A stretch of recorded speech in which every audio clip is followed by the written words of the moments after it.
Good afternoon, everyone. I'm thankful to the organizers and I'm pleased to be here. And this morning's session gave us a very good picture of what a museum is.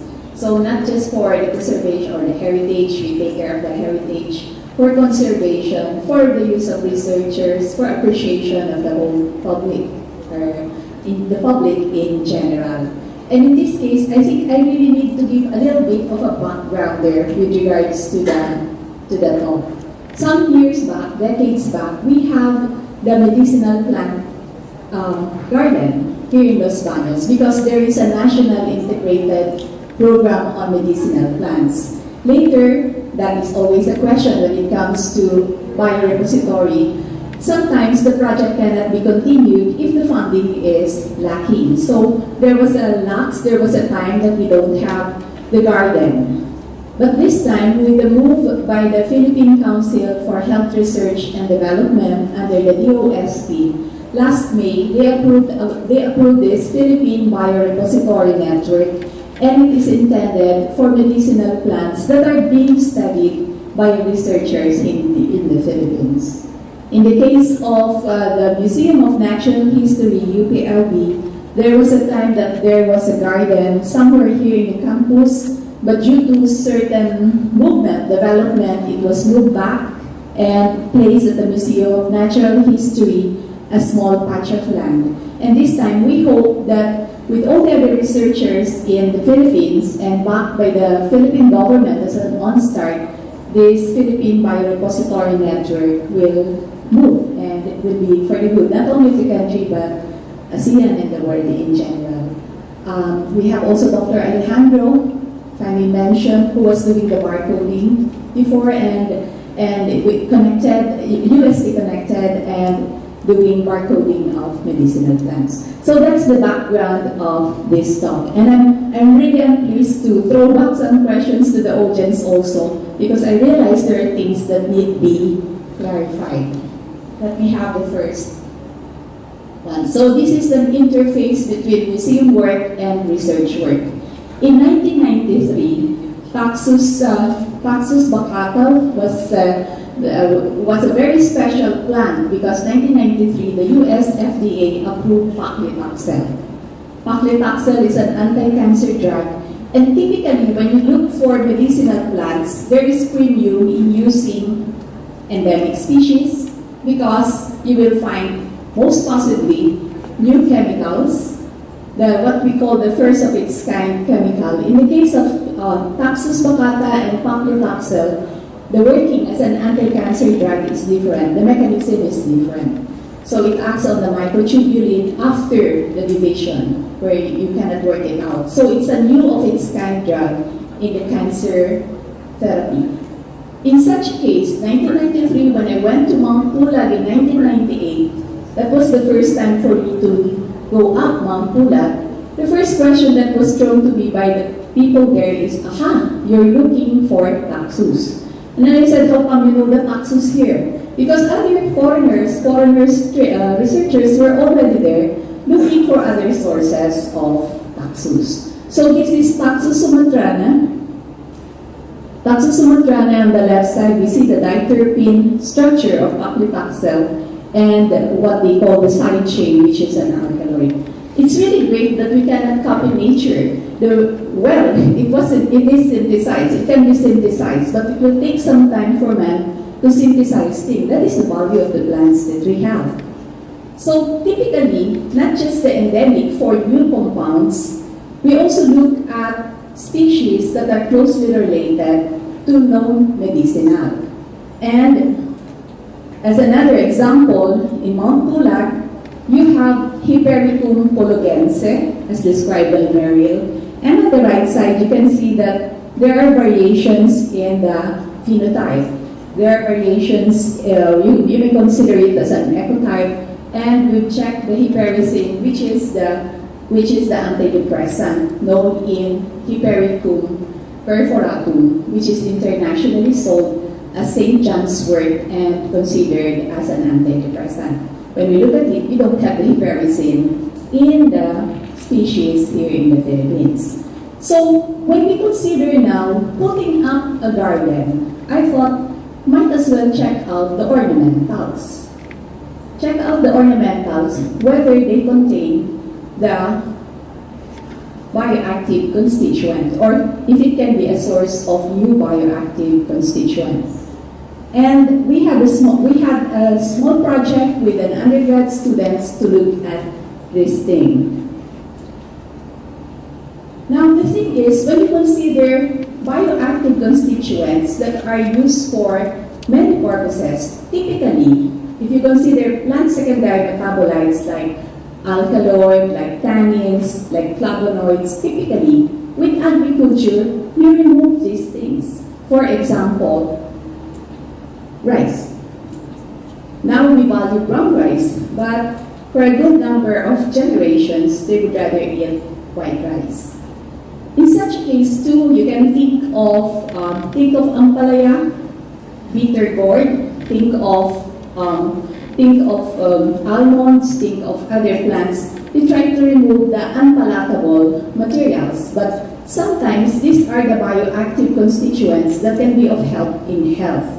So the question is now, hey, let's look at plants, compare the wild type with the ornamental that had been bred, not for the secondary metabolite, but for the typically visual characteristics. We go for bigger plants, we go for colorful flowers, sometimes you remove the scent already, consider that certain plants with different colors, which one has the scent, sometimes it's just the white one, white variety, but others may not have the scent. So I said, let's give it a try for the student. Adie Diongco is the student who worked on this on her BS work. Let's start off with UPLB. Did you notice the plant in UPLB, which lines the Kanluran Road? We have the big banaba, the Gerstomia. And you know, it can be a tall plant, and this is the typical inflorescence. So banaba had been long time known for its poroxolic acid. And poroxolic acid really acts as anti-diabetic, and new findings show that actually it is the receptor for insulin. The actual mechanism is known why it is really used for diabetes. This time, our chancellor in UPLB had this dwarf banaba planted around the campus, Western. In Kanluran Road, in front of UPLB, that road, which is with UP Los Baños, you have that. And the question now is, do you also have that amount of poroxolic acid in your banaba? It can grow just a few meters, 1.5 meter high, and it's already flowering. And this is the appearance of the plant. We just did basic ones, methanolic leaf extract, and did thin layer chromatography using HPLC. And not the equipment, but the plate, and then we separated the different mixtures, and this time just use the detection of sulfuric acid alcohol solution. And the muscarinic acid and chlorosolic acid, muscarinic acid is an isomer, positional isomer of chlorosolic acid, is at RF04. So this is the chromatogram. You have when we say wild, the WLD, not necessarily it is really the wild type, but the big banaba and the smaller banaba. Then the profile is similar. The signal is quite small. We took it out and used the spectrophotometric method and compare their chromatogram, and you have this. And typical but a smaller amount in your quote-unquote ornamental type. The other plant which is all around and which we know, the common name of this one? The adelpha. Before the thesis of the student, we have the big adelpha. And adelpha, the center of association or where it came from is the Mediterranean country. I really remember it well because my German professor keeps this in the basement during winter time and puts it out during springtime. So I was wondering, and I might as well ask the audience here, is this really the wild type? Is This is really the wild type of Nerium oleander. But this is the Nerium oleander that I have known before. So I look at this one. This is the flower. And oleander is known for its heart glycosides. Heart glycosides affect the heart muscle. And the testing for this is specific with the reagent which we use, which is CLADES reagent. So compare it with the small adelpha around, the Nerium oleander. I just place the word pink. The striking thing, before the thesis student ended her thesis, the only oleander, the red one, we lost it due to typhoon. We look around, we have it at health serve, but the health serve was constructed by another building, so we lost the plant also. Nevertheless, she has the extra. So, the TLC detection using CLADES reagent specific for cardinalites, and this is the chromatogram. So, similar also with minor differences. So, in that case, what can we say? Just like what the now chair of CHED, head of the CHED, and at that time vice president of UP system, brought out in a radio program, there are many plants in the garden that are medicinal and poisonous. And in this case, as a researcher and as somebody, as a curator, we need not forget, we show the chromatogram and the spectrum, and it's similar.